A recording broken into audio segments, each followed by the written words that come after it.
Happy Thursday, everybody. It is Sports Daily. Albracht and Castor here joining you live on the air here on KFH. Also on our video stream, Facebook, YouTube, X.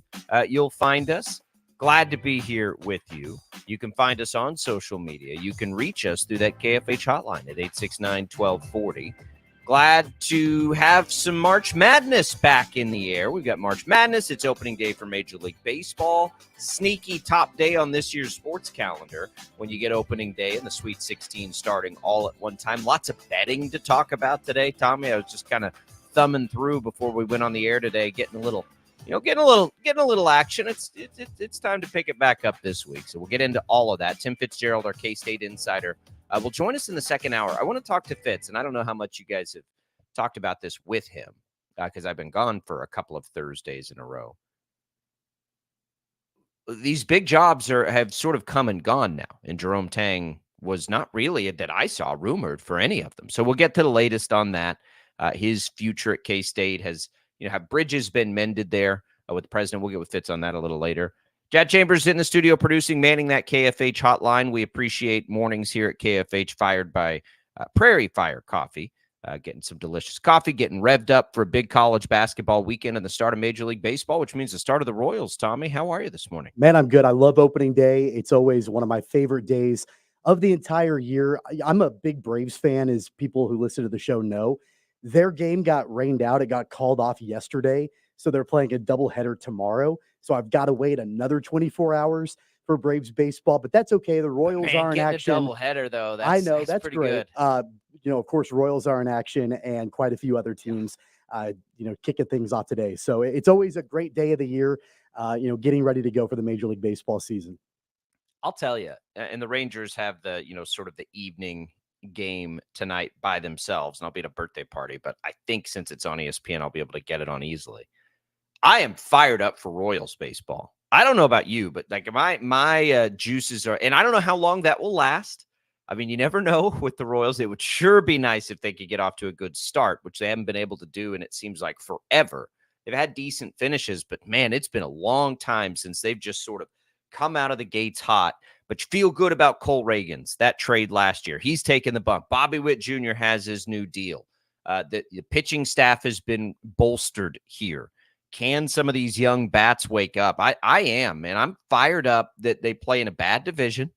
I'm fired up to see young players play, to see the investment on the field from the ownership group in the offseason. There's a lot of momentum, which, I mean, quite honestly, if you queue up this show last year, we were struggling to find where momentum could possibly come from. It all started with getting Bobby Witt Jr. one of these deals to reassure the fan base he'll be around for almost forever, at least the first large portion of his career. And they did that. And I think that's really all it took. That was the catalyst. And I'm fired up for it. I'm excited about Royals baseball. It's been too long since when we've been able to come on these airwaves every morning and be excited about the game that happened the night before, or at least interested in it. And, we listen to a lot of these games. We host the Royals games here on KFH, which we're always happy and proud to do. But I have a good feeling. That's been wrong in the past, but I do have a good feeling right now. I remember leading up to opening day last year, and it might have been on opening day last year.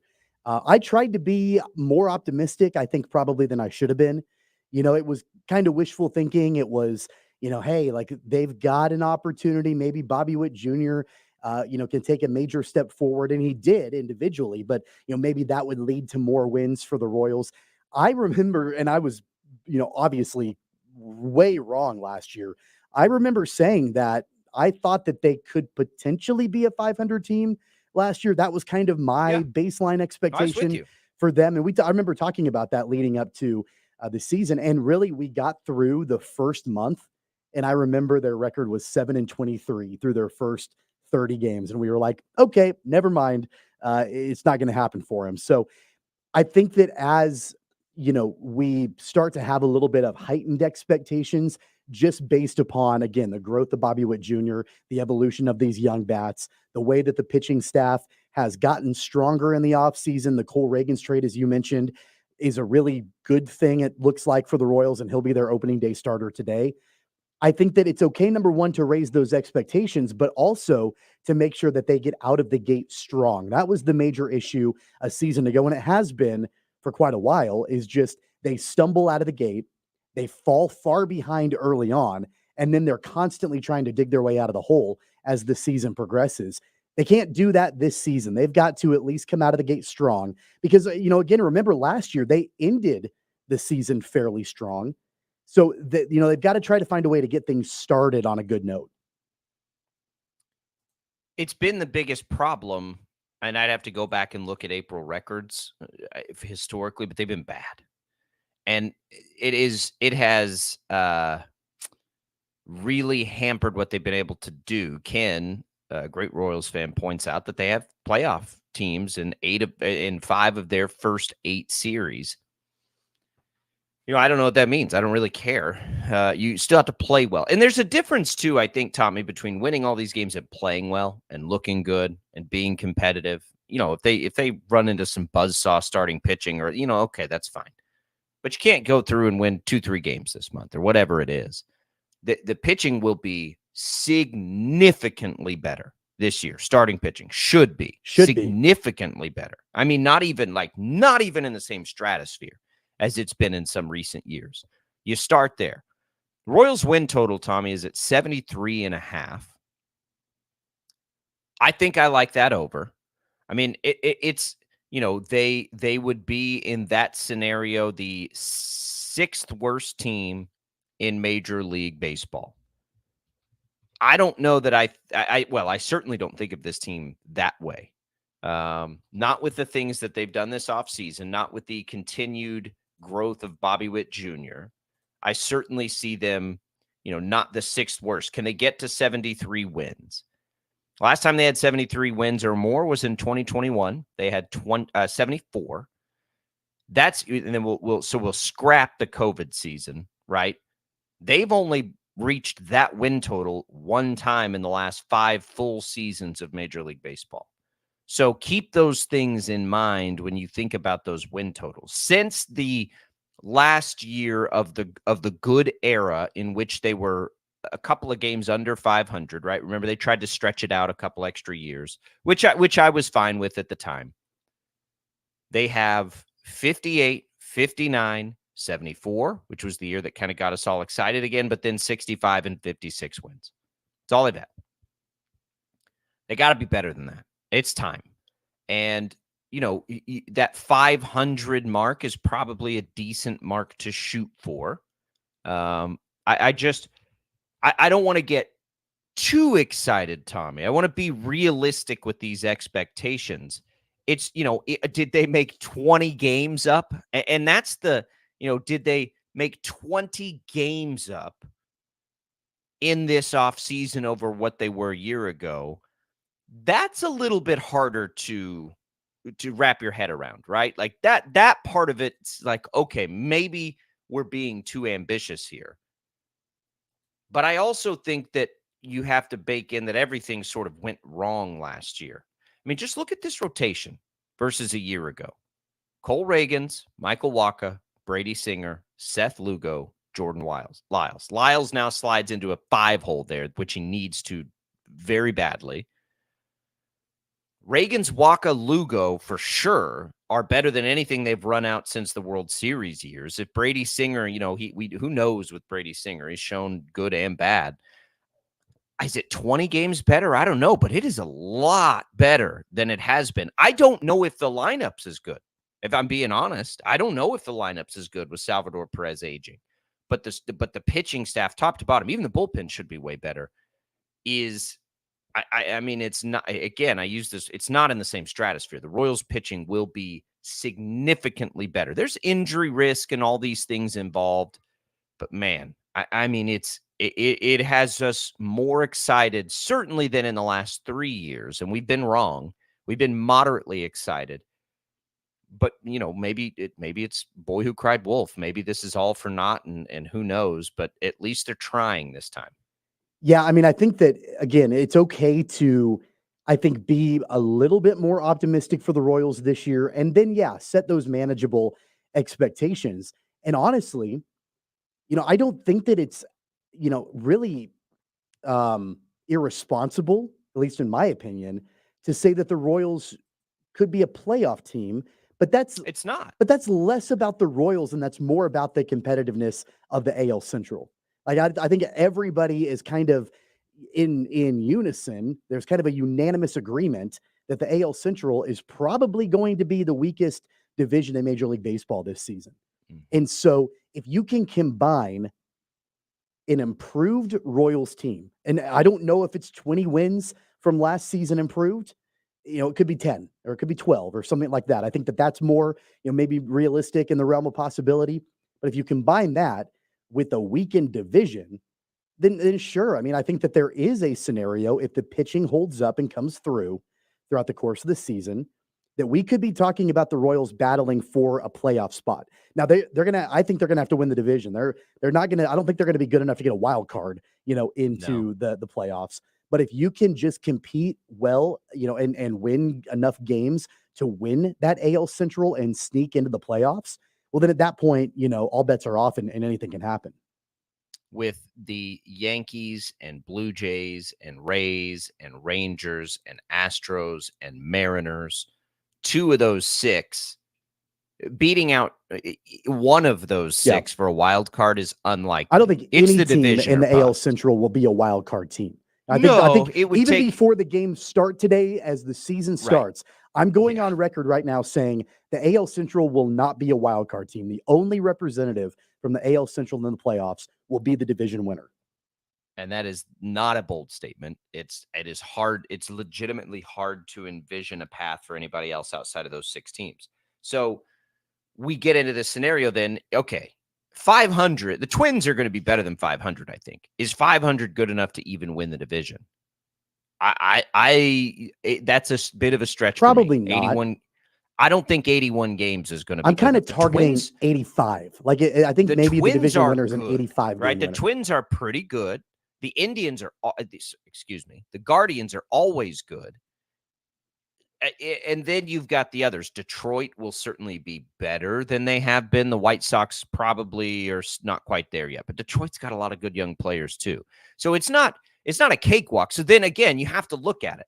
If the Royals improve by 20 games this year, Tommy, they're still only to 76 wins. Yeah. That's not going to be good enough. Right. So I'm trying to come up with reasonable expectations. Vegas has them at 73. I think you start there. 74 wins? Absolutely. That almost needs to be an expectation. Can you get to 500? That would be a fantastic season. Is that good enough to make the playoffs? Probably not. So even in an expanded playoff right now with the American League, as top heavy as it is, probably not. So I do want to try to, but you don't have to. It's not like anything they did this offseason. I mean, I don't think they did any 1-year deals. I don't know about like Will Smith, the 90-year-old closer, but all the other ones, there's time to grow this thing the right way. The other thing that I think to keep in mind this year, let's say they get around the All-Star break and they're within 4 or 5 games. You just saw an ownership group be insanely aggressive. Would they be aggressive at the deadline? Can they be aggressive at the deadline? Their farm system's hot garbage right now. Like they don't have anybody anymore down there really. So probably not. So you're looking at this is probably this will be the crew that takes them wherever they go. The And other so is reason that why I crew don't good think, enough? even if they're battling for a playoff spot or they're in contention, another reason why I don't think they're going to pull the trigger on any kind of trades or midseason deals.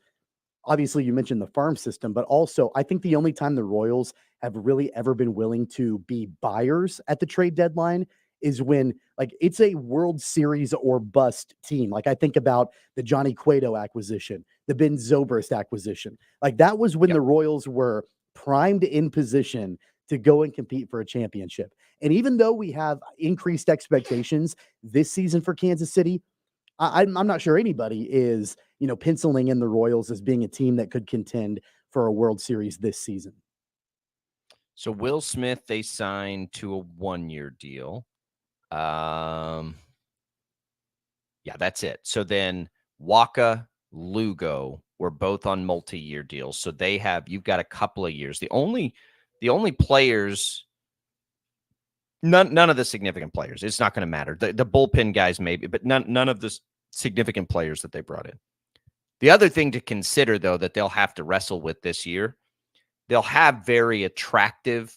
Let's say they're 10 games out, and they're still competitive and doing the right thing. How willing would they be to then, if Waka has a resurgence or Lugo continues this thing? They've had tradable assets, but if they have tradable starting pitching, they'll have some tough decisions to make that way too. And I don't, it's way too early to start thinking about that kind of stuff. But there are a lot of possibilities this season that all can still happen if they're better. Really, as long as you're getting significantly better, it will be a win this year. What is that ceiling? I think that's probably what we're struggling with a little bit. But even if it's just getting better, but then following the same formula of trading some of those, pitchers to try to replenish the farm system. Now that you have Bobby Witt Jr. locked up, that's not the worst thing in the world either. But they also are trying to put butts in a new ballpark. So possibilities are endless this year. Bottom line, we're really excited about Royals baseball. And that's two guys who from the heart root for a couple other teams. So we'll talk about that the rest of Major League Baseball. We'll get into, of course, the Sweet 16. We'll give you some bets that we like today as well on the program. Glad to have you here. The KFH hotline is open, 869-1240. We'll have Tim Fitzgerald to talk a little bit about K-State, spring football, Jerome Tang, not a taker or maybe even a candidate on any of these big jobs recently, which is an interesting development. But we'll get into all of it as we make our way through. We mentioned Royals baseball, by the way. Major League Baseball getting underway. It's all season long right here on KFH. Today at 3 o'clock, you can tune in over the air or find it on the Odyssey app. Just search KFH. Albracht and Castor coming right back.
One of the best days of the year, opening day, Major League Baseball. We'll get into March Madness talk as we make our way through here as well. Let's continue on the baseball theme. A lot of talk there with Kansas City Royals.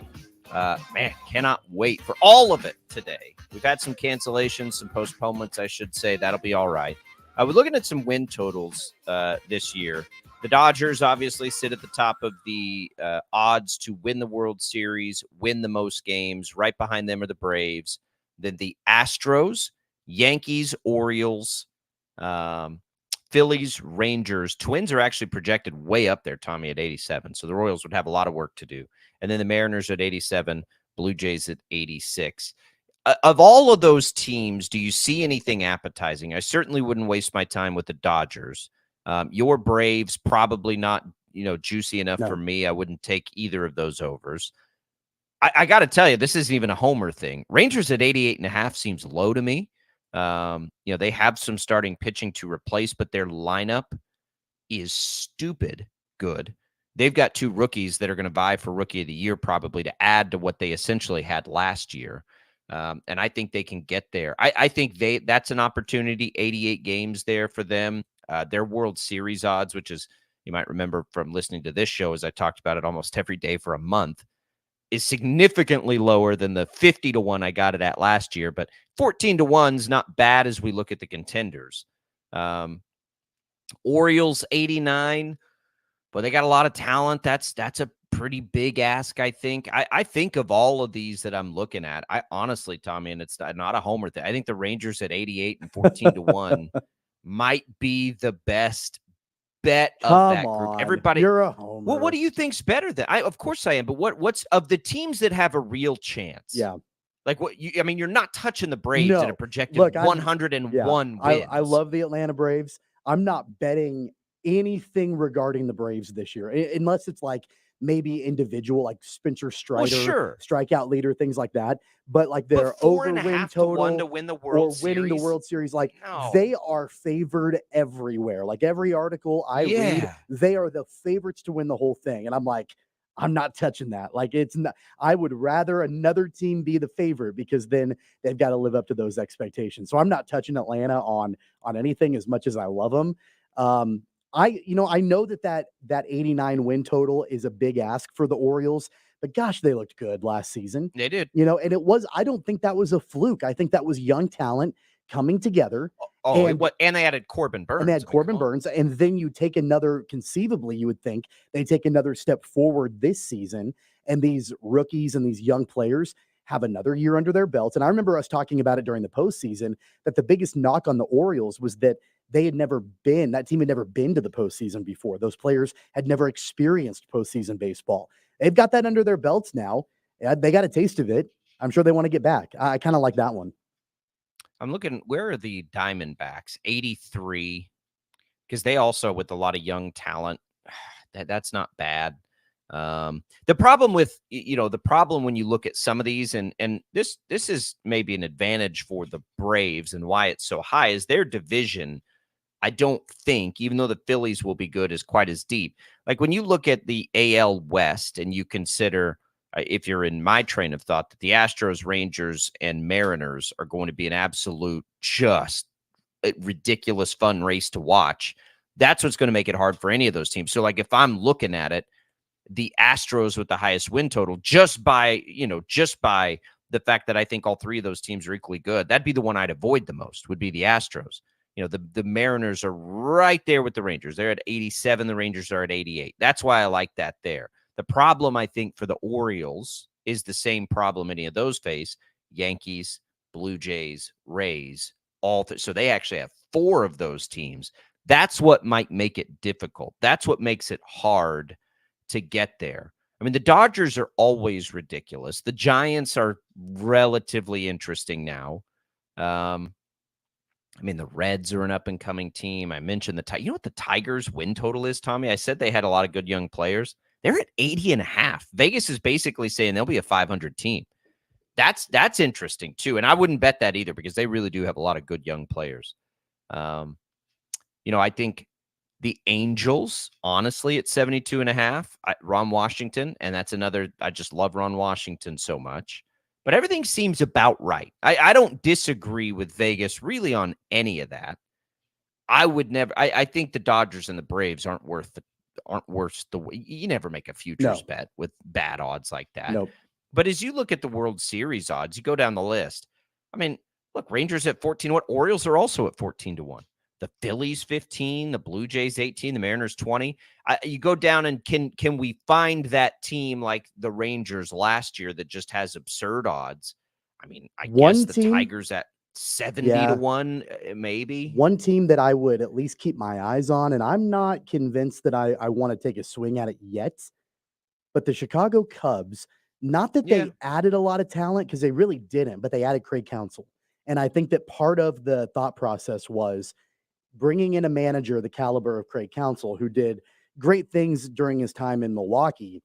Maybe that's enough to get the current team to gel and, to be able to make a run to the playoffs. And, if the AL Central is the weakest division in Major League Baseball, the NL Central is probably going to be slightly better, probably not a whole lot better than the AL Central Not is. a whole lot. Yeah. The Cardinals underachieved last year. I don't think that there's a ton of high hopes that they're going to be, this dominant team. But of course, you can, it's hard to bet against St. Louis because it seems like they're always there.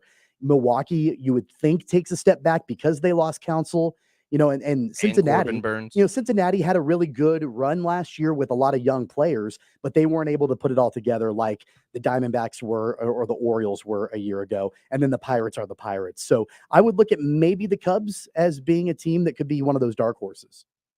Cincinnati has a lot of early injuries. I'd wait for them to fall down a little bit, see if those odds boost up. I do like the young talent Cincinnati has. The other one, I mean, the Rays are at 30-1 right now. When are we going to stop betting against the Rays? Right. And I know those always haven't ended up in World Series, but really, like for me, when I'm thinking about MLB futures odds, I'm trying to identify like who could get there and then take a puncher's chance and give me the best odds. Rangers and the Diamondbacks are two great examples of that last year. Now, they ended up getting there. But if you can get your team in with just a puncher's chance and some of those long odds, now we're cooking. I don't know. I don't ever like taking futures odds, though, that aren't like up in that stratosphere where I was able to get the Rangers last year. Like I need 30 plus or it's not worth my time. I don't have that kind of patience to make those kinds of bets. Um, we look up and down today. If you bounce around all your betting sites, there's all kinds of bonuses out there. I did one with the Royals, Tommy. This was just kind of a fun one. One of the sites had a same game parlay in baseball, which is fun, but it's hard to do. I think I did a Bobby Witt Jr. to hit a home run, Bobby Witt Jr. to steal a base, and the Royals to win outright. So like a Bobby Witt Jr.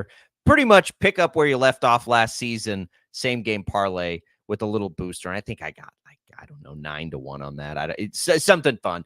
There's lots of that stuff out there today. Baseball betting is really fascinating and interesting and kind of difficult to do, but it is a lot of fun. I enjoy betting like $1 or $2 on silly little things like that throughout the season. I think a couple of Royals player prop future bets that I know are going to get a lot of action. First off, Bobby Witt Jr. I think there is a play where you could maybe look at him for AL MVP. I think that it's going to be something that is Now that probably Shohei's gone. now that Yeah. Shohei's gone. I think it'll be still a little bit of a dark horse because there still is a substantial amount of talent. Now you've got Juan Soto with the Yankees and all of that. But I do think that there is that possibility where you could get, I'm guessing, I haven't looked, but I'm guessing you can get pretty good value on Bobby Witt Jr. As the AL MVP. And then the other thing that's kind of sneaky that not a lot of people are talking about, but I think could be possible. I think it could be in the realm of possibility. Vinny Pasquantino, American League Comeback Player of the Year. So just keep that one in mind as well, because Yeah, that's an he's interesting coming one. off of that season-ending injury, and I think that there's the chance that he can take that major step forward and be a pretty key contributor for this Royals team. Yeah, there's no question there. I like it. By the way, Bobby Witt Jr. 16-1 I like on that. that. That would I like those odds. well, I like those odds. The only thing that gives me pause is if the Royals aren't in contention. You're probably not going to get an MVP.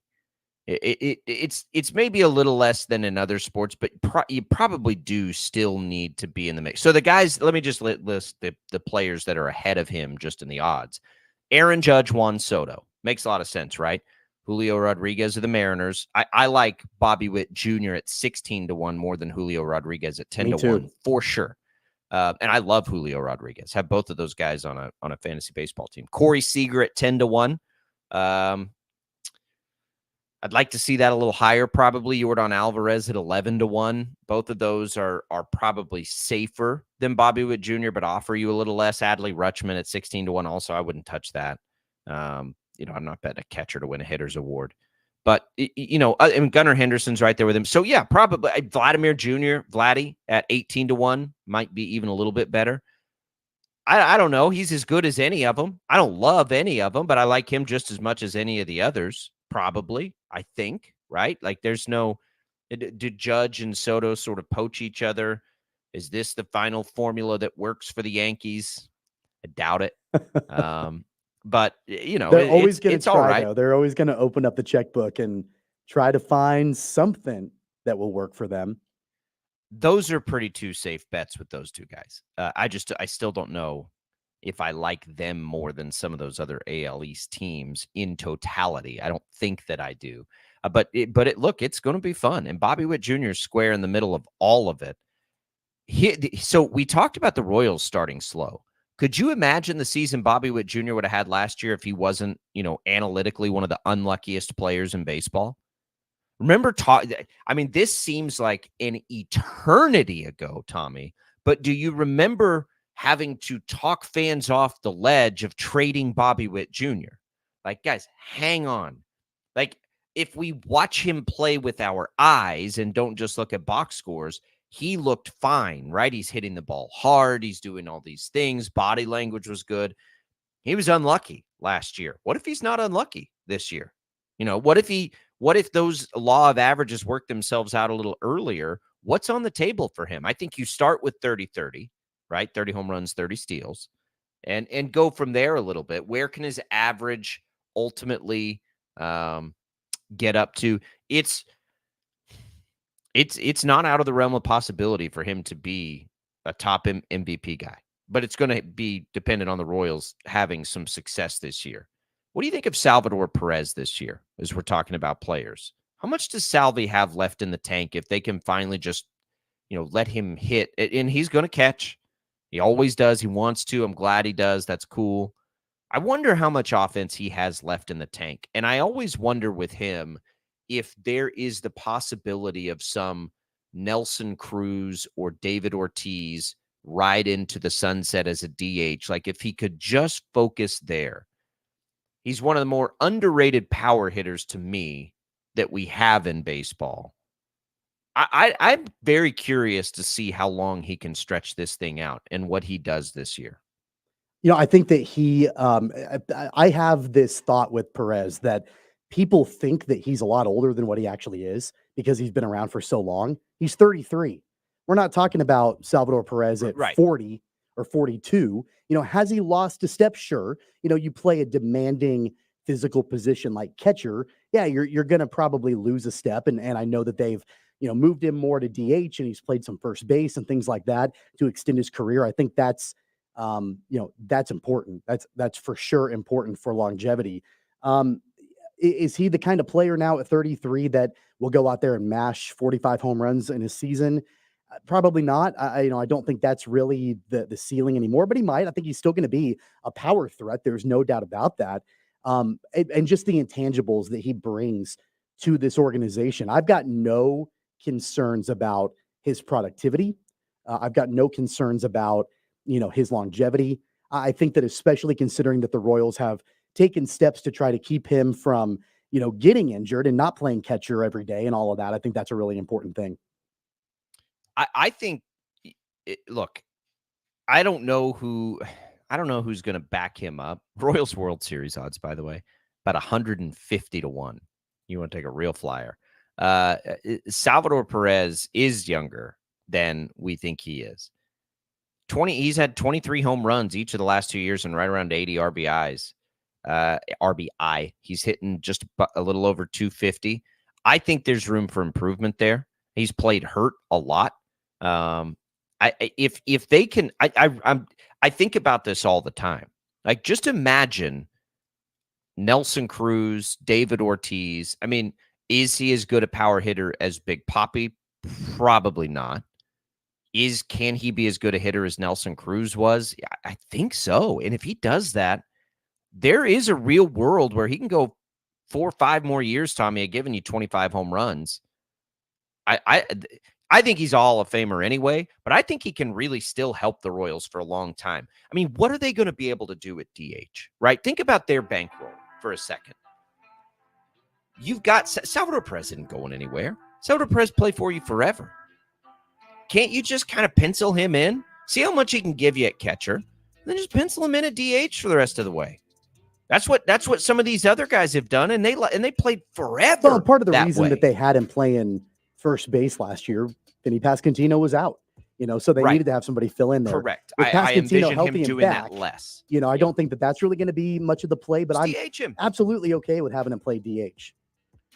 And the other thing is too, like, if you did that, how much would that add to his offense? If that's all I would imagine that he has no interest in doing that right now. And that's fine. Because you still want him to catch. I mean, he's fine. But at some point, those knees will go a little bit, and it's like, man, why don't you just come hit? Yeah. I think he's that good a hitter to be able to do that. I mean, I think he's criminally underrated as a hitter. Now, what I don't know, and what becomes a part of is that as a catcher, or is that just as a baseball player? That's what we would have to find out a little bit. But if he's giving me 25 home runs and 80 RBI a year with the payroll restrictions the Royals will have to deal with, I'm going to take that 10 days out of 10 for sure, because that's production there, and that's what they need. I think it's possible. I think we could see another 100 home runs out of Salvador Perez. Hopefully. One of my favorite players of all time. Maybe right even behind like Adrian Beltre, Salvador Perez. That might be my list. I love watching him play baseball, and I hope he does it for a long time. All right, we'll come back. We'll begin to discuss this Sweet 16 tonight. Happy opening day, everybody. Should be one of those sports national holidays. Hope your team's playing. Hope for the Royals fans out there that things go swimmingly this year. You'll hear them right here at 3 o'clock today on KFH. We'll be back. More Sports Daily right after this.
All right, welcome back here on Sports Daily. Glad to be here with you, Jacob Albracht, Tommy Castor. Jad Chambers producing in the studio. Tim Fitzgerald coming up second hour. Talk a little K-State or K-State Insider. Jad, let's give away some HTO here.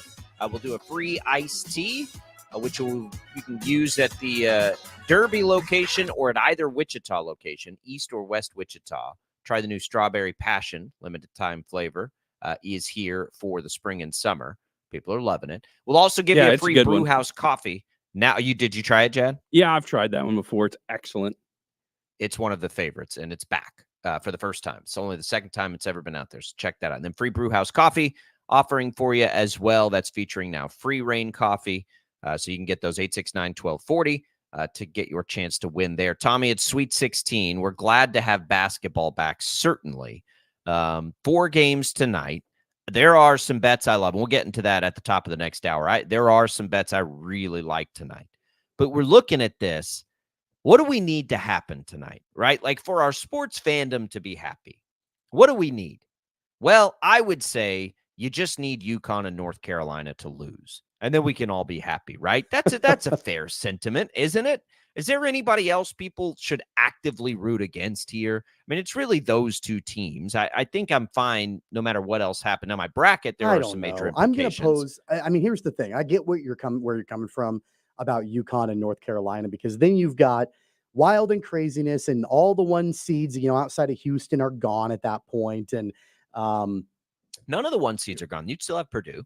That's true. Purdue's still in there also, but you're getting the teams that have been there before out of the way. I understand that. But at the same time, though, there have been really epic national championship matchups with the best teams in the country. And I know March Madness, I know Cinderellas, there aren't really any Cinderellas left in the field, but you always want the teams that haven't been there before to get the chance. But man, remember a couple of years ago, Kansas and North Carolina, that was pretty epic. Mm-hmm. I remember a North Carolina Villanova championship game that was probably one of the best of all time.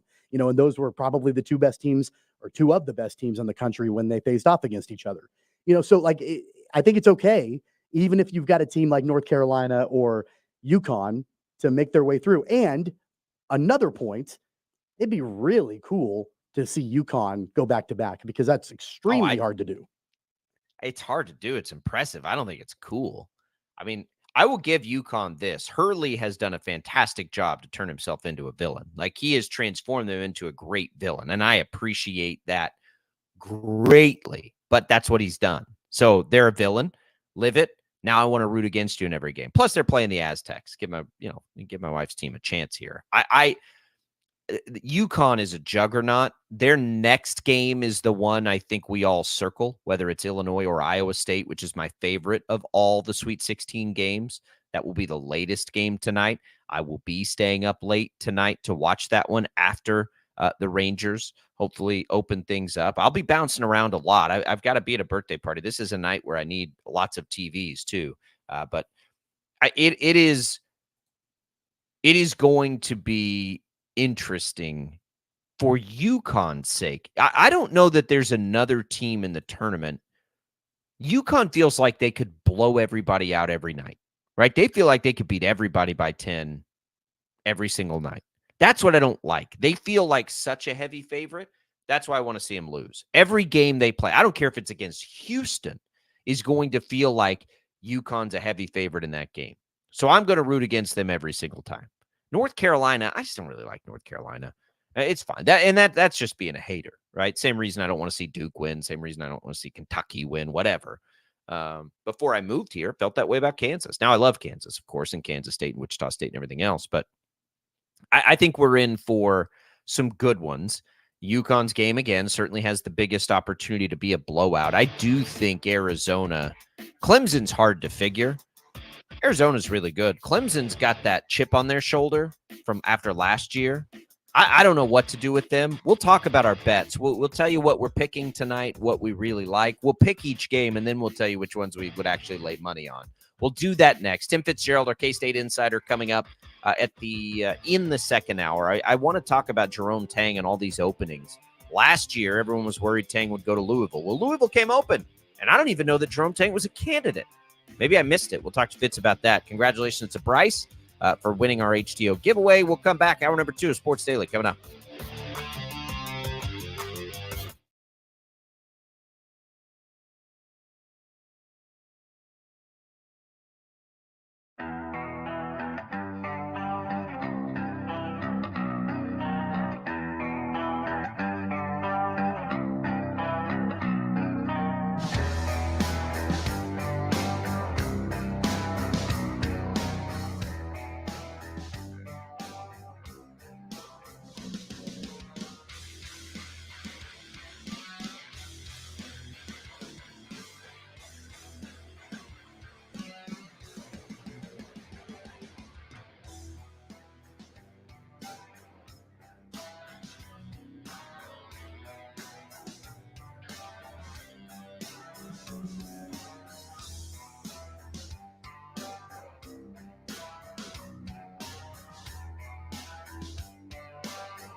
Now, from Wichita's most listened to sports radio, 97.5 and 1240 KFH. This is Sports Daily with Jacob Albracht and Tommy Castor.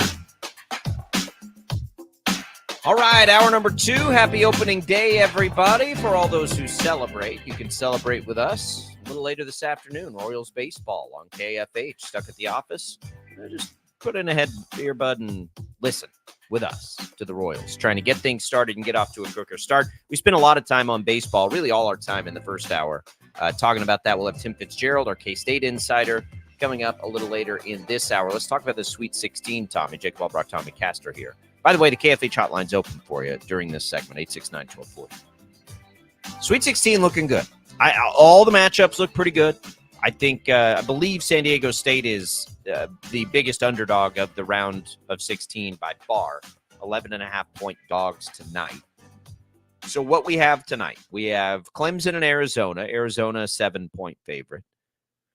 You have San Diego State trying to take down UConn. They're getting 11.5 points to help them do that. North Carolina is a 5-point favorite over Alabama, and Iowa State's a 1.5-point favorite over Illinois. Let's start with the first one, Tommy. Clemson, Arizona. Clemson's tricky to me. Clemson is chip on the shoulder team. They're dangerous in a different way, I think, than NC State is dangerous. Arizona, I still have a bad taste in my mouth after picking Arizona as my champion last year. But I do like, from a betting perspective, Arizona -7 tonight. That's what I'm actually betting. I am going to include that. I think I even had it at 7.5, unfortunately. But I like Arizona in this one. You know, I think some of that shine after some days off perhaps could wear off of Clemson a little bit, but we'll see. But I'm taking the Wildcats. I really, really, really like Arizona. They're my national champion pick. I picked them at the very beginning of the tournament. And I think that, Tommy Lloyd has done a phenomenal job with that program, number one. And number two, I don't think that they, all season long, have really gotten the attention that they deserve. And I think that a lot of that has to do with, you always hear about Arizona being a team that is, perennially atop their conference. Of course, they're moving to the Big 12 next year, but winning their conference, high seeds for the most part in the NCAA tournament, and a lot of early round exits. Like I remember in the Sean Miller era at Arizona, it seemed like that was happening a lot. And so I'm not sure that there really is the level of attention that Arizona gets compared to like a UConn or North Carolina or a Houston or a Purdue that, they've gotten those 1 seeds throughout the entire year. Caleb Love, don't forget, transferred out of North Carolina to go to Arizona, and he's been a difference maker for the Wildcats team. The Clemson story has been a nice one throughout the tournament, but I am in full agreement with you. I'm taking the Wildcats, and I like them to cover. They are blue blood. I mean, they're as blue as any blood, honestly. Arizona's been a great program for a long time, so I like them there. That one I'm actually betting. I'm not betting any piece of San Diego State UConn. It's hard to give up that many points. UConn is the team I would do it to if there were any. I don't like the number, though. I don't like the over-under at 136. I mean, I would say take the over, but these are two teams that have no problem grinding it out historically. So, are each of them getting to 65, 66? I mean, you've got an implied score there. What would that be? Of like 70 to 71 to 50. What would that be? 71 to 50, 57?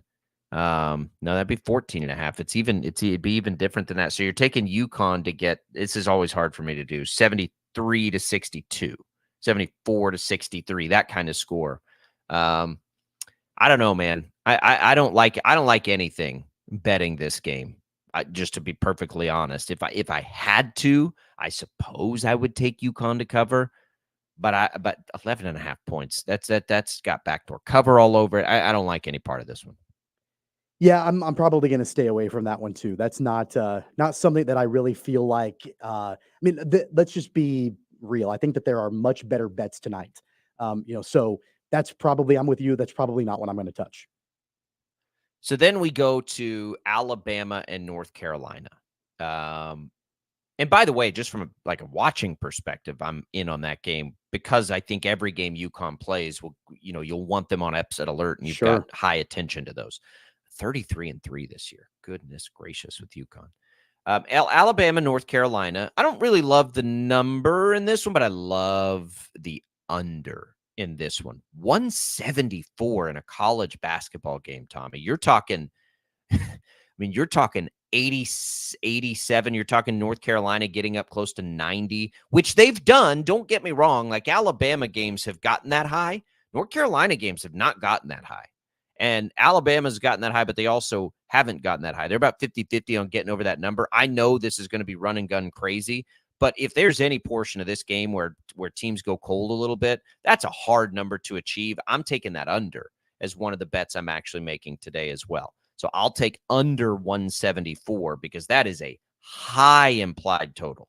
I kind of like Alabama in this game. I know that North Carolina is very, very dangerous, and Alabama has flirted with disaster a couple of different times, not only in the tournament, but just throughout the course of their season. They've not really been one of the more elite teams this year compared to, I remember Alabama, I think maybe a year ago or 2 years ago, like they were high flying, they were high scoring, explosive, all of that. And they still have some of that identity, but it's not quite at the same level. That being said, though, and I think Nate Oates is a great coach, and I think that they do have that ability in a situation like a tournament, backs against the wall, win or go home type game, where if they're hitting their shots at the level that I think that they can, then they could absolutely give North Carolina a game.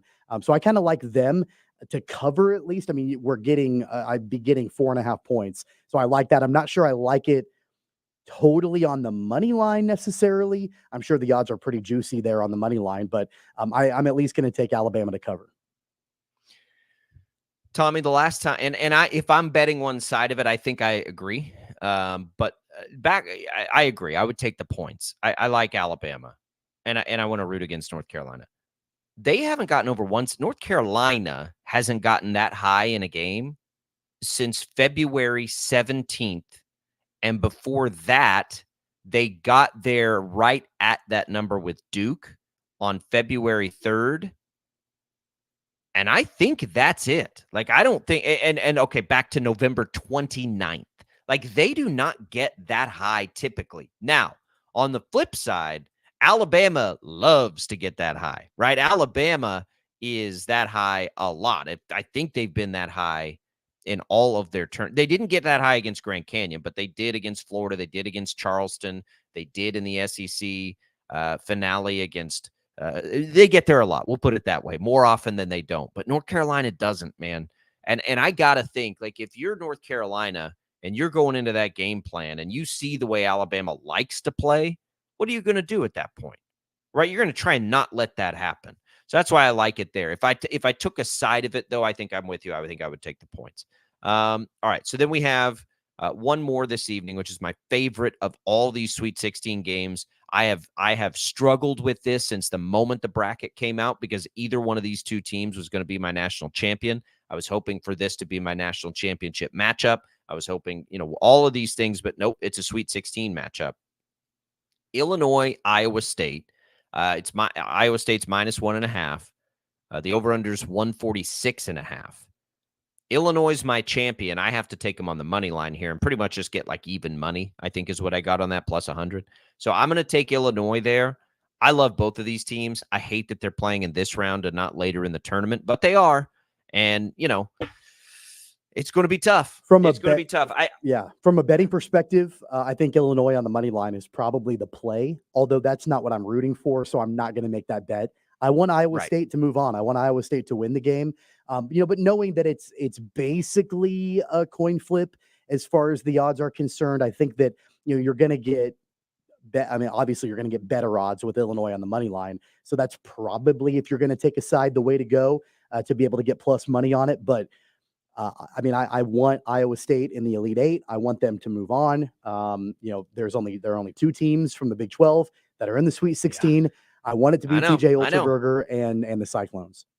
This is a strictly like hoping my bracket makes it through. Like that's all business. I'm not even taking attention to my taking Illinois bracket anymore. Nobody pays like this is the time. Like nobody pays attention to their bracket anymore. Like I you damn get sure do. My Final Four and champion are alive. well, I my absolutely am champion's paying alive, and attention. 3 of my 4 Final Four teams are alive. My I four know of that, my four but are I'm alive. not. I have a chance to win But brackets here. at this point now, like I mean, everybody's bracket is busted. So like My bracket is I not would busted. love to know statistics on just the general population of people that fill out brackets. They monitor it very closely on the first weekend, and then they don't ever look at it again as the tournament goes on. It's probably That is substantial. not true. It's It is probably because substantial. but only because your bracket's busted. But if your bracket's not busted, you're absolutely paying attention to your bracket. You got big money out there on bracket challenges, on bracket contests, on How office much money are you pools. spending on bracket challenges? I'm not sure I've ever spent This a year? dime on bracket Oh, challenges. this year I spent are those allowed? Like, are these certifiable? I don't like Whatever, like I said, I don't think I've ever I don't care. spent money on a I think bracket. I've spent $40, 2 brackets at $20 each, I think is what I spent this year. And if that's not allowed, that's pretend money, and we're whatever. I don't know. None of that had to do with the radio station. We didn't do a challenge here. I didn't do. These are other places to do bracket challenges, but it's if I'm also very competitive. So if I'm going to win the dang thing, there are brackets I've entered that are free, for sure, like just little. But my Final Four is alive in my national champion. There aren't a lot of years my national champion last year was busted on the opening day of the tournament. Yeah. So like, yeah, I'm going to pay attention if I have a chance to win some money and win some bracket contests for sure. I like Brad Underwood too. There's a reason for me to root for Illinois also. I don't know that I've ever taken, let me think about this for a second. I don't know that I have ever in a bracket contest picked a champion that I didn't like that I wasn't going to be able to root for. So that's a dumb thing to do, but I'm pretty sure that's the case for me. I won't pick a champion that I don't want to root for. I can root for Brad Underwood in Illinois.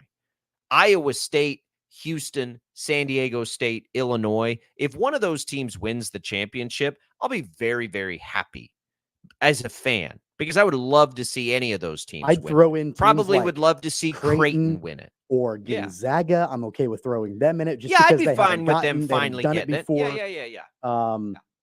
NC State's not going to make it, but that would be. I mean, they're the biggest underdog, I guess, left in the tournament. And so that's kind of a fun story.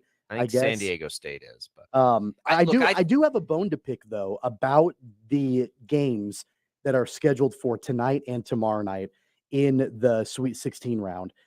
My bone to pick with it is looking at the way these games are scheduled, and I know it's this way every single year, but I hate the fact that we've got 2 games basically at the same time. Like you've got 2 games at 6 or 6:30. You've got 2 games at 8 or 8:30. Like I'd rather them be spaced out. And I know, like the NCAA, you really for March Madness, you get that first opening weekend of an all-day type thing, but you don't even need to make it all day necessarily. Like you could start the first game at 3, and then go 5, and then go 7, and then go 9, or whatever. Like not exactly that, but you know what I mean. Like you don't have to take up the entire day. But I think you could start mid-afternoon potentially, and then you could space out each game so you're actually able to watch each game as opposed to having them on at the same time. Well, you've got the 2 biggest networks playing now too. Like now you've shrunk it down. CBS and TBS bid the most on this deal. So they don't have any interest in what you're talking about. They'd rather have 2 prime windows than one of them getting stuck with, than having to bring like True TV back into the mix or whatever. So that's a part of it. I actually think I kind of like this because you're going to get staggered endings to these games. With the 30-minute, you get 6:09, 6:39. You could get overtime that messes that up, but generally speaking, you'll at least get to see the ends of these games. I don't know. I still don't like that. I do like the more multiple games on at once. I think that's a part of the fun of March Madness. So I don't mind blending that in. This is the last time we're going to get it. This is the last time this happens. I don't think it happens in the Elite 8. Right. Yeah. It won't happen starting Saturday and Sunday. I'm good with it. I'm okay with it. I don't mind. In fact, I think I kind of like it. Would I like Well, not today because it would interfere with Major League Baseball. I wouldn't like it. But, And I know in that like general, you've got, like if you watch YouTube TV, you can do the multi-view and all like I get that. And like I've had multiple games on at the same time. I don't know.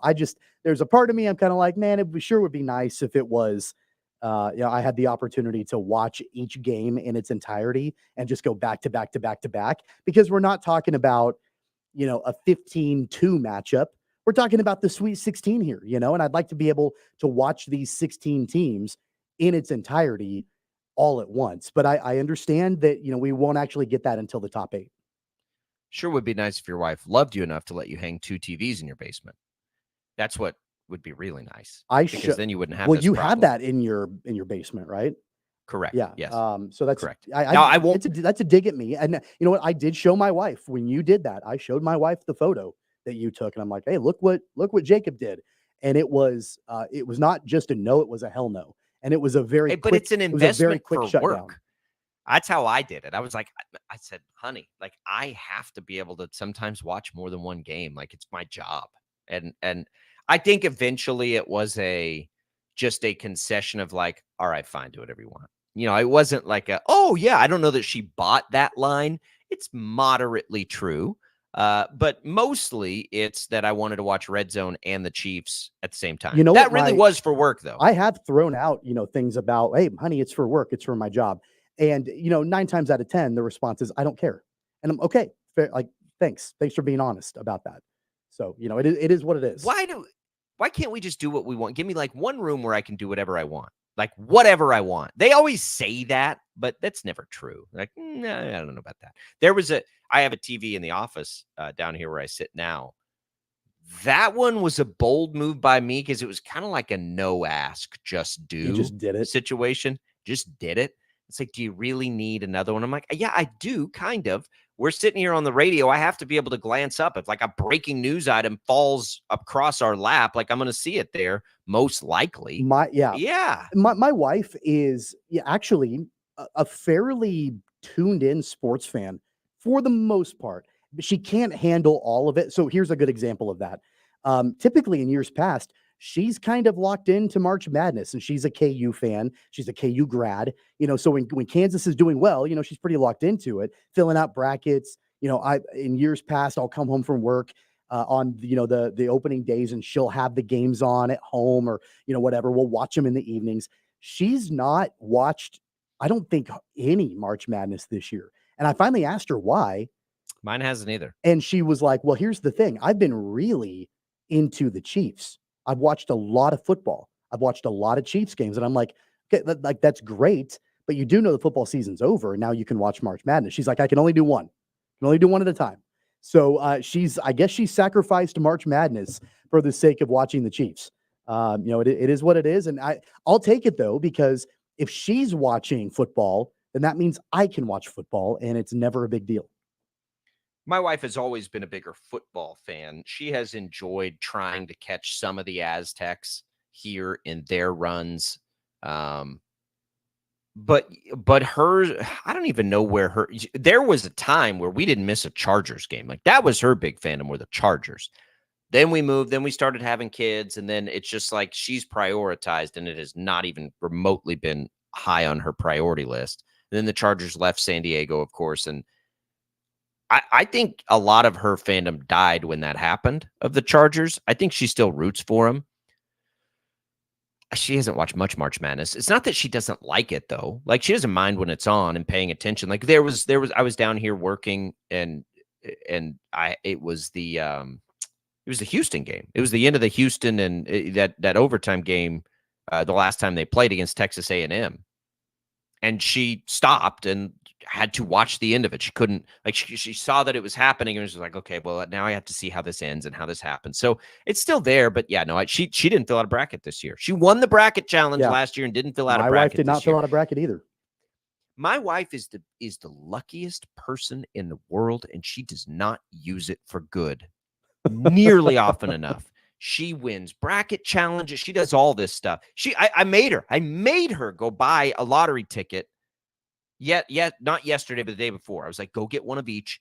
I don't want to stop it. I'm like, just go do it. What happens? Powerball. hits 3 numbers, wins $10. Like I'm not kidding. She can enter contest, but she wins all the time, but she doesn't use it for good nearly often enough. And maybe it would run out if she tried. But man, like if we're in because she doesn't really gamble. She don't want to lose any money. I'm like, well, lose my money, but I need you at the table. But your money is I need her you to money. just Her money is her money. Your money is her money. That's kind of the way it Correct. works. One of the biggest fights that my wife and I maybe have ever had in our marriage all had to do with an NFL survivor pool. And it was because she was in it, and I think it might have been like you could have 5 entries, and I had 4 of them, and I'm like, I'll let you have the 5th one. Like, you can pick a team each week. And very quickly, like out of maybe like in the first 3 weeks, all my picks were gone, and she had hers left, and she went all the way to the end. And we're talking like a couple $1,000 payout for the winner, Oh, yeah. winner take all type thing. And it was her and one other person, and it was to like week 16 or week 17. Jeez. And I remember her asking me who she should take, and I told her, and it was wrong.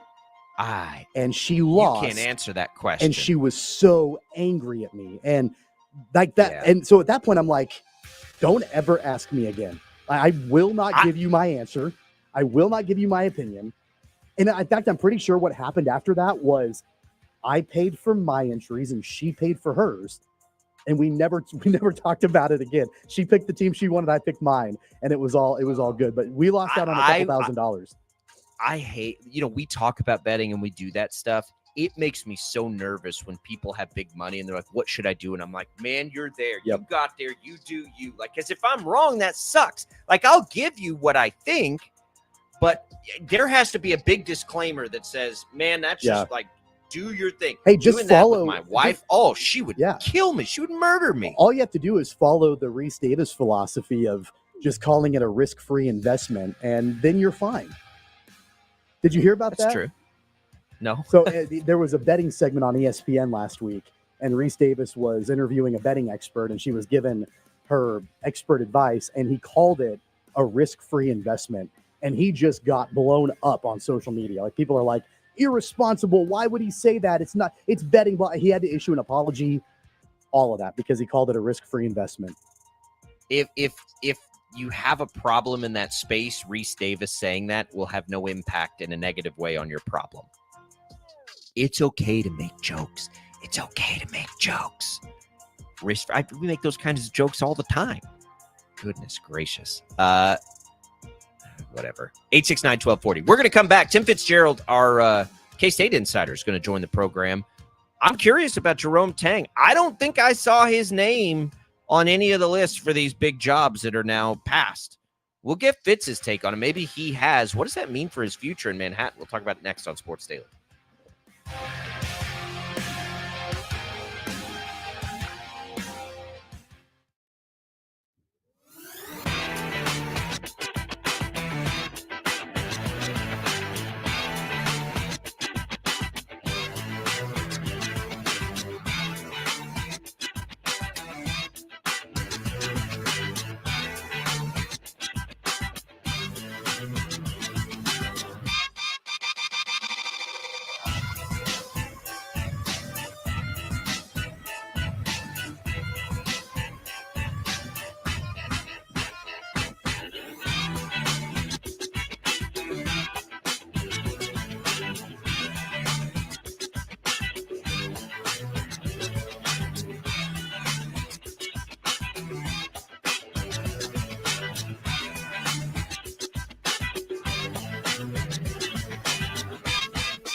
All right, we welcome in our buddy Tim Fitzgerald here to Sports Daily. GoPowerCat.com, at Life of Fitz on X. All the good stuff there. Fitz, it's been a while since I've talked to you. How you been, man?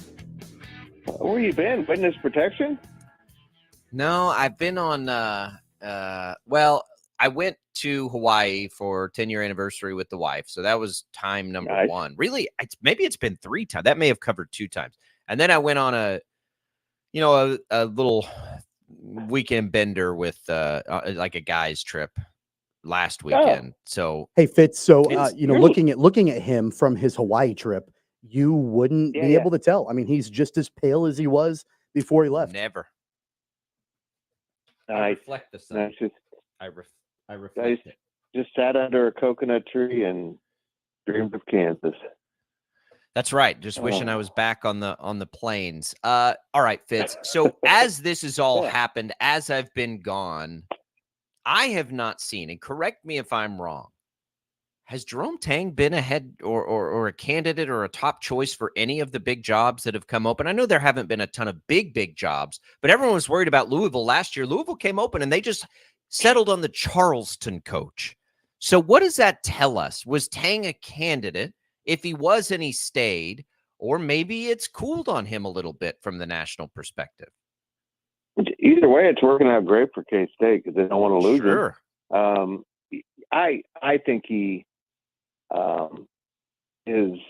feels good about being at Kansas State, despite the tensions he's had with, let's call it, upper management.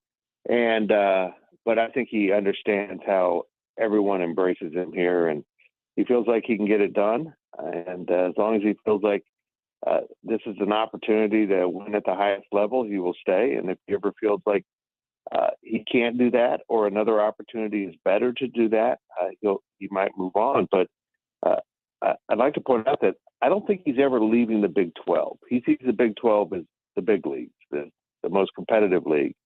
And Louisville did scare me because there's a scenario where that school could be in the Big 12 in a few years. But I think we found out at the end of the day, maybe they weren't spending quite as much money as we thought they were going to. It seems like, and I think it was last week, right before the tournament got going and all of that, there was, correct me if I'm wrong, there was an interview, Fitz, that President Richard Linton did with a local newspaper there in Manhattan that kind of, it seemed like it sort of brought up all the stuff that happened with Naquan Tomlin back earlier in the season. What was the overall reaction to all of that around the community, around the campus, the reaction from you, knowing that, this sort of thing, is being talked about still, and sort of at the same time, at least that Jerome Tang was being rumored to potentially leave Manhattan? Yeah. There was 2 reactions, really, kind of a ho-hum, didn't say anything new. and maybe a equally big reaction for why the heck did he bring this back up? Just say no comment. And that's kind of where I was at. I thought we were done with this. The man put out a press release back when this was all hot and heavy that they'd have no more comment on it. He keeps commenting on it. He can't restrain himself from trying to relitigate things. And it's really disappointing. It's horrible leadership. And I'm told that he absolutely does not want to lose Jerome Tang, but his actions seem to say he wants him gone. So I think that's also another bit of confusing leadership. You seem to be forcing something to happen you don't want, and it's not in your best interest. Then don't do that. But that seems to be too complex right now. So if Tang and Louisville, I don't know if there was another one. I mean, West Virginia is not going to lure him away. Maybe Louisville was the only one. Maybe we're overthinking it. I've wondered about the timing of all this a lot, right? Like there could be some good fortune in K-State not making the tournament and getting on some kind of a run to like everything happening, because maybe that does cool it enough for this next year's team, which I think everybody is pretty optimistic about, to get on a run, but things have gone. But it all goes back to, can things be mended? And that's where I guess more than anything, if K-State gets back to things the way that we probably all think they will, and I know Cam Carter's out, and we'll talk about that in a little bit, but let's say they make a return, they're really, really good again next year. In that next hiring cycle, is that enough time for water to go under this bridge? Like I don't know what to think of it, but Yeah, I don't think know. he seems secure. Yeah, he absolutely loves it here. He loves the fan base. He loves the students. He moved his parents here. I mean, he's kind of settled in, but there's a scab and someone keeps picking at it, and pretty soon that could leave a scar, and that you never get over that. That stays with you. I thought the situation was healing up nicely, and then it just kind of got reopened, and it just, I don't understand. I have no understanding why a leader would do something like this, but that's what he does. Let's talk a little bit about the transfer portal. I know that, Jacob just mentioned Cam Carter, Dorian Finister, also announcing that he is transferring out of the program. I remember back to last offseason and, the major impact transfers that came in for the Wildcats didn't come right away. It wasn't like they were committing pretty quickly after the transfer portal opened up. Tyler Perry was, a little bit after the season was completely done. I think Arthur Kaluma, wasn't that in the summer of last year that he committed to Kansas State? So is there do you think there's more urgency from the part of Jerome Tang and his staff to try to secure transfers earlier in the portal season? And I wonder, I don't know if that has any bearing on, the way that the season played out for the Wildcats. Like it was later in the offseason that they got these guys, and then the season didn't end up quite as well, or if that's not really a cause and effect. But regardless, do you think there's more urgency to get something going right away? Well, if you recall the first year, they found Keontae Johnson in like August. Yeah.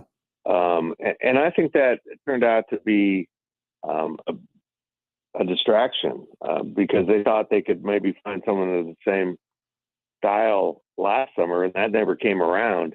And they were later than most people, even with the guys they got. I think they've learned their lesson. They're very active in the portal right now, although we don't know what would be real, actionable offers at this point. I think they're throwing out a lot of offers to, make sure they're in the door and now evaluating. I think they'll do more damage early. That, by our count, they've got 4 openings for transfers or new recruits, and we'll see, what their timetable is. Honestly, I think they just waited too long last year. They missed on some guys they really thought they were going to get, and then they just kind of said, okay, there's nothing like them, so let's just wait. And they waited, and there just was never that, veteran true point guard that they needed. They ended up with Quez Glover, who, by all accounts, is a pretty solid combo guard, but then he's also got bad knee, and the bad knee got blown out twice this year. So he'll be back next year, hopefully, and healthy, but they still need some help in the portal. So in the portal, I mean, Tyler Perry was a big time. I don't know where he ranked last year, but He we was all up knew there. who he Yeah. was. Yeah. So If I like I think recall, they've Max Asmus and him were 1 and 2 for a while as guards, and K-State kind of as had them guards, yeah. both, and then they lost. Yeah, lost Asmus to Texas, and that was really the blow the team couldn't afford, because that guy would have been, a total difference maker, not just having him, but then being able to move Perry to the 2 guard.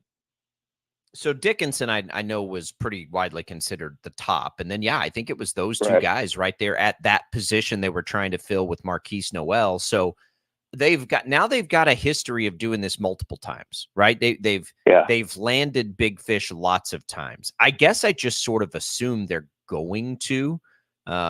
I'll be interested to see if they get on Colby Rogers, who's leaving Wichita State, who we know KU's already reached out to. I don't believe I've seen that K-State has. But what do you think positionally needs to be targeted here? Because as much as we all think K-State's got a chance to be pretty good next year, it's all because of young players for the most part. Yeah. So now what? I mean, it's honestly like you could be. Don't you think there's a scenario where they need to go find like 2 to 3 starters out of the transfer portal, at least for early in the year? Yeah, I agree with that. I think, they want at least one big guy, if not 2. And they want probably a veteran point guard to still help Day Ames and David Castillo, who's coming in at the point.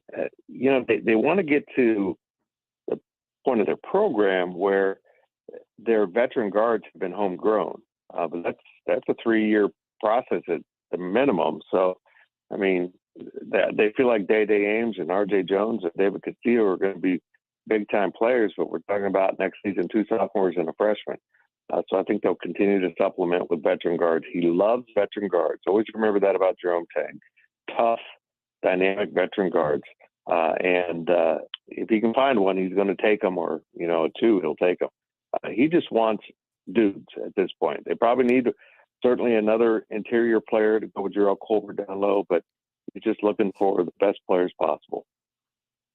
The players that are at least have announced so far that they're transferring out of the program, Cam Carter and Dorian Finister. We know what Cam Carter obviously brings to the program, just based off of his offensive game and what he does as far as scoring and all the other things. Dorian Finister, I think, is interesting a little bit too, because, he was the first high school signee that Jerome Tang ever had at Kansas State. How obviously I know it's clear with Cam Carter what the Wildcats are losing with him transferring out. But for both of these guys, and especially somebody like Dorian Finister that, redshirted last year and, continuing to kind of grow, what are they losing with both of these guys not being with the program anymore? Let's start with Dorian. A wonderful young man, great athlete. But I still think his game is at the point now where they believe it's going to blossom into, a starter for this team. And then I think Dorian himself looked at, the rotation late in the year and really saw himself behind, some of these younger guys. Even though he's a redshirt freshman, he saw some of the freshmen sliding in front of him. And I think he just knew to get the kind of minutes he wants, he's going to have to go somewhere else and probably at a lower level, which I think he'll excel at. And Cam, look, he was an improved player, but he didn't improve on some key elements of this game. And we've talked about it over and over. And they just couldn't, take his ball handling anymore. It just, it was intolerable. And so I think both parties said, this did not work out. Because I thought Cam just kind of quit trying to get better. I mean, the right answer is to work on your skill set to improve, to, finish off your game. But nowadays kids say, well, it's easier to transfer. I'll go someplace that doesn't want me to do this. And okay, go for it, man. That's the way life is right now in the transfer portal era. Oh, it wasn't good enough for him to be one of the guys. I hope he lands on his feet. He's an interesting player in the portal for sure. Yeah, football wise, he'll get offers, and I think there's a decent chance he has some success. Football wise, spring football, where are we with things? I always have a hard time with spring football. I never know what to make out of it because you almost have to be there like every single day, and Is there anything of note happening there that we need to be paying attention to at this point? Yeah, with spring football, I like spring football because it just gives you a little something to talk about. But I think people get way too wrapped up in it. It is practice, folks, and often very basic practice as they're trying to install stuff. We did get to see them on Tuesday morning for the second straight week. And I go and I marvel at the accuracy and strength with which Avery Johnson delivers passes. I mean, it's just amazing how he can throw the ball downfield and just lay it in the lap of receivers, running full speed consistently. And that's practice. So we'll see if he can replicate that in games. And Jacob Knuth, his backup, is, Coach Connor Riley mentioned him yesterday. Said he's really progressing. And watching him in that brief practice, that guy's got some zip on the ball, and I think he's going to be more than adequate backup, at least, from what I'm hearing from the coaches. I mean, that's pretty good comp. I think to be a good back. I haven't even thought about the backup quarterback situation this year, which is interesting, right? I mean, it is all Avery all day, every rep, every possession, everything, right? Like there's no split time or anything like that. Yeah, you're right. But in this offense, he's going to get banged up. He might need to come out some. Evan knows he could get injured, which of course nobody wants, but he's also going to be a target, guys. I mean, he's going to be so dynamic and flashy that defenders will want to hang their hats on, laying him out. So they know they have to be prepared to go 2, if not 3 deep at quarterback. They feel really good about the true freshman, but he's still hobbling around in a boot from breaking his leg in the state championship game. Look, if I twisted my ankle in the state championship game, I'd probably go to the hospital because I'm soft, right? Blake Barnett cracked a bone in the state championship game and played the rest of the game. Something I wouldn't do just because I'm soft, but I think it says a lot about him. But he's still recovering from that. But he's a tough son of a gun. That is a position to follow. I'm with you. That's something we'll lean on you guys as we get toward the season to see, even if there are momentary things. With as much as Avery's going to likely run, that will be a pretty important position for them. All right, Fitz, you can find all of Fitz's work. Go powercat.com. You can find him on social at Life of Fitz. Enjoy the games tonight. Happy opening day of Major League Baseball. It is a great day to be a sports fan, and we appreciate you stopping by. I've been so wrapped up in other stuff, I didn't know it was MLB day. Oh, boy. Opening day, baby. That changes everything. That changes everything. I'm getting a 12-pack and going to sit around in my boxers all day. Those days have passed. Those days were part of my history with opening day. I don't get to do that anymore, but that was a great way to celebrate. We'll live vicariously through you then today. Okay, that's good. Thanks, boys. All right, there goes Fitz. We'll talk to Fitz next week. The Tang thing, man. The Tang thing's interesting, Tommy. I mean, Louisville was the job everybody was afraid of. It wasn't even a sniff, and maybe it was just money. I don't think Louisville was the only job. I thought it was one last year. I thought Michigan would be a potential when they moved away from Juwan Howard. Michigan went and got their guy. They went and got Dusty May, without a doubt. Yeah. But I thought Dusty that May could be a was job for sure. It could have been. I also think that the carousel wasn't quite as big this year. There weren't quite as many high-profile jobs that were open. Can you imagine, though? I mean, I think, and here's a thought, conspiracy theory time coming. John Calipari decides, or the University of Kentucky decides to part ways and he doesn't come back.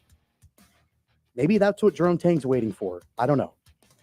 No, I think there were a lot of people that thought Scott Drew might be interested in the Louisville job. I heard that multiple times, and that's obviously would have been one to worry about. But I think the time, regardless of how and why it happened, I do think that time is a good thing for K-State fans, right? To just sort of rebuild that momentum that he'll never leave, because they need that time after what happened this year. We'll come back. More Sports Daily right after this.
All right, welcome back, everybody. Sports Daily. Appreciation to Tim Fitzgerald for hopping on with us there. You can go back and listen on the Odyssey app for your opportunity to take all that in. You can do it anytime we podcast the show out that way. Don't forget, you've got Royals baseball today. We sort of started the show there today. Any other baseball bets for today that you're looking at, Tommy? I like that Royals with Cole Reagan's money line. I like the Orioles on the -1.5 runs with Corbin Burns on the bump. And I like the Rangers -1.5 with Nate Eovaldi and Justin Steele tonight in that one. There are late games, too, that I haven't really looked at. Probably would like the Mariners on their -1.5 against the Red Sox. Anything else today? I'm just kind of looking at starting pitching as much as anything else in these openers. Well, and there are some outstanding starting pitching matchups. Obviously, it's opening day, so you've got a lot of the aces that are going out there. You know, I look at like the Blue Jays and the Rays. You've got Jose Barrios and Zach Eflin against each other on the bump, so that's going to be a fun matchup for sure, and probably a little bit of a pitcher's duel. And I think that's probably more than likely what we'll see quite a bit in these games today. Is maybe not a ton of offense in a lot of these matchups, just because you've got, aces that are going out there on the hill, to start these opening day games. So I think generally speaking, if you're going to go game by game, there's probably exceptions, but generally speaking, I'm going to lean more towards pitching at least on this opening day, than I would be anything else. Yeah, I am too. So you're with me then on Corbin Burns. You're going to give the 1.5 if you're the Yeah, Orioles over the Angels. absolutely. I think I am. I love it. Royals. I Yeah. would take plus money. Reagans and Pablo Lopez. And then I like the Rangers tonight. Rangers and Mariners. I think those are the 4 that I like. I know it's not tonight. until tomorrow because of the rain out, but I am so excited. The Braves and Phillies, Spencer Strider, Zach Wheeler. That's going to be an incredible pitching matchup tomorrow for opening day. I can't wait for that one. Yeah, I'd probably lean Strider. I might look at that one tomorrow. It's all out there for you. We'll come back. We'll tell you what's on a busy night on the network tonight. Next.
and 1240 KFH. All right, busy day today. Reminder, all the March Madness games are available for you on the Odyssey app. Here on KFH, we'll have Royals baseball beginning at 3 o'clock. Excited about that. Bob and Jeff will lead you up to it, 2 to 3. Wichita State baseball begins a series with Rice tonight. That pregame coverage, depending on the time of the Royals game, at 5:45. Rice is, of the non-con, the worst team right now in the American. So Wichita State baseball needs to get some wins starting tonight. Tommy, good luck with the bets tonight. Happy opening day. Love it. Let's go baseball. Yeah, appreciate Jack it. Chambers, Tommy Castor. I'm Jacob. We'll see you tomorrow.